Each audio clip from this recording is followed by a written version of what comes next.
राज, telecom sector पे news flows बहुत positive भी आ रहे हैं और थोड़े दिन पहले एजीआर के जो है न्यूज़ फ्लोज देखने मिल रहे थे कि एजीआर की रिलीफ वोडाफोन आइडिया का आ सकते हैं, लेकिन अब देखें कि वो शायद जो है नहीं आने वाली है। गवर्नमेंट कह रही है, डिपार्टमेंट ऑफ टेलीकॉम की जो है न्यूज़ फ्लो देखने मिल रही है। पोजिशनली भारतीय एयरटेल इंडस्ट्राज ज़्यादा बेटर प्लेस्ड है। किस तरह आप देख रहे हैं रिसेंट डेवलपमेंट्स टेलीकॉम स्पेस पे? और याद रखिए, दो अहम बात है।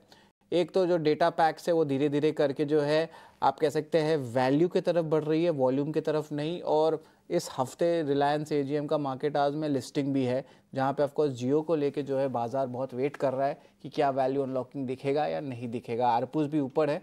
किस तरह आप देख रहे हैं टेलीकॉम सेक्टर में एज अ होल, और उसमें आपको कौन सा स्टॉक अच्छा लग रहा है? जो बास्केट, टेलीकॉम भी हो सकता है, टेलीकॉम एंसेसरी भी हो सकता है। राज बताएं।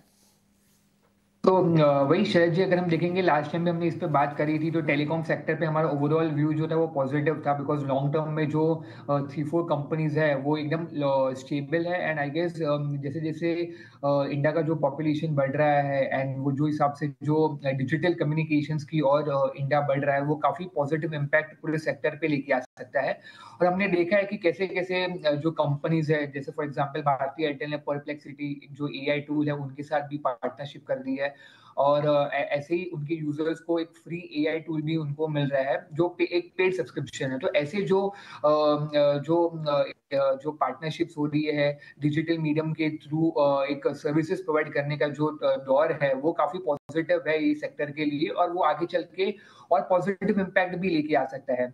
रही बात वोडाफोन आइडिया की, तो वो जो डीओटी का जो अब आया है, तो आई गेस पहले भी बहुत ऐसे कमेंट्स आए हैं with respect to Vodafone India कि उनको एजीआर के रिलेटेड बहुत सारे इश्यूज फेस करने पड़ सकते हैं। बट अगर हम देखा जाए तो जो मिनिस्ट्री ओवरऑल का जो फोकस है वो है कि उनको एक 1 या 2 प्लेयर इसको टेलीकॉम सेक्टर को नहीं बनाना है। उनको जो अभी 3-4-5 प्लेयर्स है अभी इंडस्ट्री में, उनको सेक्टर में मजबूती देनी है, और उनको वही अभी रहने की एक्सपेक्टेशंस है। तो मुझे लगता है कि वोडाफोन आइडिया पे इतना ज्यादा नेगेटिव इम्पैक्ट नहीं होना चाहिए। एंड आई गेस जो लास्ट टाइम जो हमने बात करी थी कि जो 1 GB का जो सब्सक्रिप्शन जो प्लान जो जियो ने कैंसिल कर दिया है, and it is moving towards higher GB plans, and that will purely impact the this आरपूज।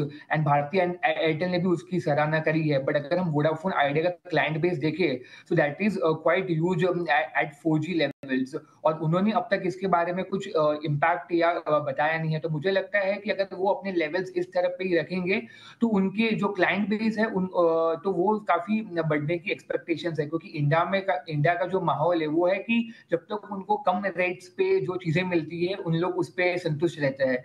तो मुझे लगता है कि इसके लिए एक दोनों के लिए हो सकता है, वोडाफोन आइडिया के लिए भी पॉजिटिव हो सकता है, एंड बाकी भारतीय एयरटेल और जियो के लिए जो हायर आरपूस की तरफ बढ़ रहे हैं, जो डायरेक्टली उनके पॉजिटिव जो बॉटम लाइन है उसको इम्पैक्ट करेंगे।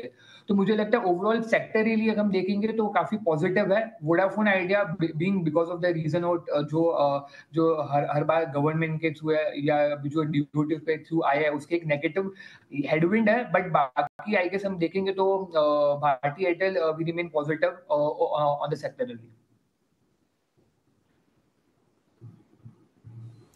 ठीक है, वोडाफोन आइडिया को लेकर ये भी, लेकिन चलिए फटाफट